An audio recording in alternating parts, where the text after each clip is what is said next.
കേരളത്തിന്റെ അഭിമാന പദ്ധതിയായ വിഴിഞ്ഞം അന്താരാഷ്ട്ര തുറമുഖത്തിന്റെ കമ്മീഷനിംഗ് ഇന്ന് നടക്കാനിരിക്കുന്നു. രാവിലെ 11 മണിക്കാണ് ഔദ്യോഗിക ചടങ്ങ്. രാജ്യത്തെ ആദ്യ ട്രാൻസ്ഷിപ്മെന്റ് തുറമുഖമാണ്. പ്രധാനമന്ത്രിയാണ് രാജ്യത്തിന് വിഴിഞ്ഞം തുറമുഖം സമർപ്പിക്കുന്നത്.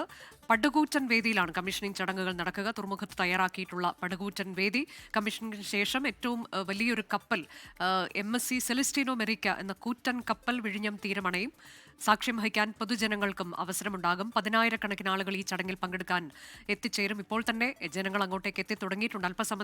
സമയത്തിനകം പ്രധാനമന്ത്രി പാങ്ങോട്ടേക്ക് എത്തും. പാങ്ങോട് മിലിറ്ററി ക്യാമ്പിൽ നിന്നാണ് അദ്ദേഹം ഹെലികോപ്റ്ററിൽ വിഴിഞ്ഞത്തേക്ക് പുറപ്പെടുക. വിഴിഞ്ഞം തുറമുഖം നടന്ന് കണ്ട് അതിനുശേഷം കൃത്യം 11 മണിക്ക് തന്നെ ഔദ്യോഗിക ചടങ്ങ് ആരംഭിക്കുമെന്നതാണ്. 12:30 വരെയാകും ഈ ചടങ്ങ് ഉണ്ടാവുക. ഇതിൽ കൃത്യമായി തന്നെ പരിപാടികൾ തയ്യാറാക്കിയിട്ടുണ്ട്. പ്രസംഗിക്കാൻ ആർക്കൊക്കെയാണ് അവസരം? 3 പേർക്ക് മാത്രമാണ് ഇവിടെ പ്രസംഗിക്കാൻ അവസരമുള്ളത്. അല്പസമയത്തിനകം അദ്ദേഹം പ്രധാനമന്ത്രി രാജ്ഭവനിൽ നിന്ന് പുറപ്പെടും. 10:15 പാങ്ങോട്ട് നിന്ന് ഹെലികോപ്റ്റർ മാർഗം വിഴിഞ്ഞത്തേക്ക് പ്രധാനമന്ത്രി എത്തുക.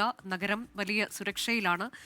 അജീഷ് ജയകുമാർ തുടരുന്നുണ്ട്. അജീഷ്, തലസ്ഥാന നഗരി വലിയ സുരക്ഷയിലാണെന്ന് നമുക്കറിയാം. അത് റോഡ് മാത്രമല്ല, കൂടാതെ കടലിൽ ഉൾപ്പെടെ നാവികസേനയുടേതൊക്കെ ഉൾപ്പെടെയുള്ള സുരക്ഷ ഒരുക്കിയിട്ടുണ്ട്. എങ്ങനെയാണ് സുരക്ഷ?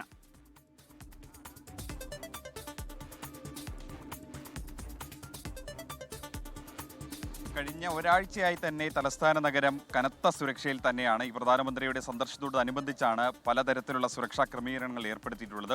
നമുക്കറിയാവുന്നതുപോലെ കുറേ ദിവസങ്ങളായി തലസ്ഥാന നഗരത്തിൽ വ്യാജ ബോംബ് ഭീഷണിയൊക്കെ തുടർച്ചയായി വന്നുകൊണ്ടിരിക്കുകയായിരുന്നു. ഈ ഒരു പശ്ചാത്തലത്തിലും പഹൽഗാം ആക്രമണത്തിൻ്റെ ഒരു പശ്ചാത്തലത്തിൽ കൂടി സുരക്ഷ കനക്കുകയായിരുന്നു. പോലീസും അതേപോലെ തന്നെ SPGയുടെ നേതൃത്വത്തിലായിരുന്നു ഈ സുരക്ഷാ മേൽനോട്ടങ്ങളൊക്കെ നടത്തിയിരുന്നത്. പലതവണ സിറ്റി പോലീസ് കമ്മീഷണർ വിഴിഞ്ഞത്തും ഇതിൻ്റെ ഭാഗത്തും പ്രധാനമന്ത്രി വന്നു പോകുന്ന റൂട്ടുകളിലൂടെയൊക്കെ തന്നെ പലതവണ പല ഭാഗങ്ങളിൽ പരിശോധന നടത്തി. ഓൾട്ടർനേറ്റീവ് റൂട്ടുകളൊക്കെ പല സമയത്ത് അത് സെറ്റ് ചെയ്തിരുന്നു. പ്രധാനമന്ത്രി ആദ്യം റോഡ് മാർഗം വിഴിഞ്ഞത്തേക്ക് വരാനായിരുന്നു അങ്ങനെ ഒരു പ്ലാനും ഉണ്ടായിരുന്നു. പിന്നീട് ഈ സുരക്ഷ ഒരു പ്രശ്നം ഉള്ളത് കൊണ്ട് തന്നെയാണ് എയർ ലിഫ്റ്റ് ചെയ്ത് പ്രധാനമന്ത്രി വിഴിഞ്ഞത്തേക്ക് എത്തിക്കാൻ തീരുമാനിച്ചത്. അങ്ങനെയാണ് പിന്നീട് ഈ പാങ്ങോട് സൈനിക കേന്ദ്രത്തിൽ നിന്നും ഹെലികോപ്റ്റർ മാർഗം വിഴിഞ്ഞത്തേക്ക് എത്തുക എന്നുള്ളൊരു തീരുമാനത്തിലേക്ക് എത്തിയത്. ഈ ഏതെങ്കിലും ഒരു ഘട്ടത്തിൽ ആ തീരുമാനത്തിൽ മാറ്റം വരുവാണെങ്കിൽ റോഡ് ഉപയോഗിക്കേണ്ടി വന്നു കഴിഞ്ഞാൽ ആ റോഡെല്ലാം ക്ലിയർ ആക്കാൻ വേണ്ടി ഈ തിരുവനന്തപുരം തലസ്ഥാന നഗരം മുതൽ ഏതാണ്ട് 15 കിലോമീറ്റർ മാറി നിൽക്കുന്ന ഈ വിഴിഞ്ഞം തുറമുഖം തീരം വരെ പോലീസിൻ്റെ കനത്ത സുരക്ഷയുണ്ട്. എല്ലാ സ്ഥലങ്ങളിലും പോലീസ് പോസ്റ്റുണ്ട്, പോലീസുകാരെ വിന്യസിച്ചിട്ടുണ്ട്. അത്രയധികം സുരക്ഷയാണ് തലസ്ഥാന നഗരത്തിൽ ഏർപ്പെടുത്തിയിട്ടുള്ളത്. കഴിഞ്ഞ ദിവസം രാത്രി മുതൽ തന്നെ ഗതാഗത നിയന്ത്രണവും തലസ്ഥാനത്ത് ഉണ്ടായിരുന്നു. രാവിലെ മുതൽ പൂർണ്ണമായിട്ടും പോലീസിൻ്റെ നിയന്ത്രണത്തിലാണുള്ളത്. തലസ്ഥാനത്തെ ഒരു മേഖലയിലും പാർക്കിങ്ങും അനുവദിച്ചിട്ടില്ല. ഏതെങ്കിലും ഒരു ഘട്ടത്തിൽ എമർജൻസിയായി VVIPകൾക്ക് പോകേണ്ടി വന്നു കഴിഞ്ഞാൽ ഈ ഗതാഗത തടസ്സമുണ്ടാകാതിരിക്കാൻ വേണ്ടിയാണ് പാർക്കിംഗ് ഒരു ഭാഗത്തും അനുവദിക്കാത്തത്. അങ്ങനെ പോലീസിനെ എല്ലാ സ്ഥലത്തും വിന്യസിച്ചുകൊണ്ടായിരുന്നു റോഡിൽ പോലീസ് സുരക്ഷ ഒരുക്കിയിരിക്കുന്നത്. കടലിലും അത്രത്തോളം തന്നെ സുരക്ഷയുണ്ട്.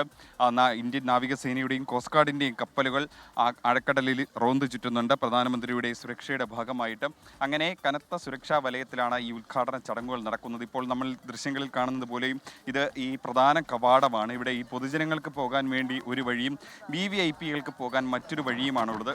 അവിടെയാണ് മെയിൻ എൻട്രൻസിൻ വഴിയാണ് VVIPകൾക്ക് പോകുന്നത്. അതുമാത്രമല്ല, തുറമുഖം ജീവനക്കാരും സർക്കാർ നേരിട്ട് ക്ഷണിച്ചിട്ടുള്ള അതിഥികളും ആ വഴിയിലാണ് പോവുക. പൊതുജനങ്ങൾക്ക് ഇവിടെ ഇറങ്ങി ഏതൊരു ബസ്സുകളിലോ സ്വകാര്യ വാഹനങ്ങളിലോ ഇവിടെ ഇറങ്ങി കാൽനടയായി ഒരു ഭാഗത്ത് കൂടി നടന്നു പോകാം. അങ്ങനെയാണ് ഇവിടെ ഈ പൊതുജനങ്ങളുടെ എൻട്രി ക്രമീകരിച്ചിട്ടുള്ളത്. അങ്ങനെ കനത്ത സുരക്ഷാ വലയത്തിൽ കനത്ത പരിശോധനകളുടെ അടിസ്ഥാനത്തിലാണ് ഇപ്പോൾ ഈ ഉദ്ഘാടന ചടങ്ങ് നടക്കാൻ പോകുന്നത്. നമ്മളിപ്പോൾ ഏതാണ്ട് അരമണിക്കൂർ കൂടുതലായി നമ്മൾ ഈ ഭാഗത്തേക്ക് എത്തിയപ്പോൾ മുതൽ ആളുകൾ തലസ്ഥാനം മുഴുവൻ വലിയ സുരക്ഷയിലാണ്. ഒപ്പം ആളുകൾ അങ്ങോട്ടേക്ക് എത്തിക്കൊണ്ടിരിക്കുകയാണ്. ഈ ചടങ്ങിൽ പങ്കെടുക്കാനൊക്കെ ഉള്ള പൊതുജനങ്ങൾ ഈ ചടങ്ങിൽ പങ്കെടുക്കാനെത്തുന്നു. ജീവനക്കാർ ഉൾപ്പെടെയുള്ളവരെയൊക്കെ കാണാൻ കഴിയുന്നുണ്ട്.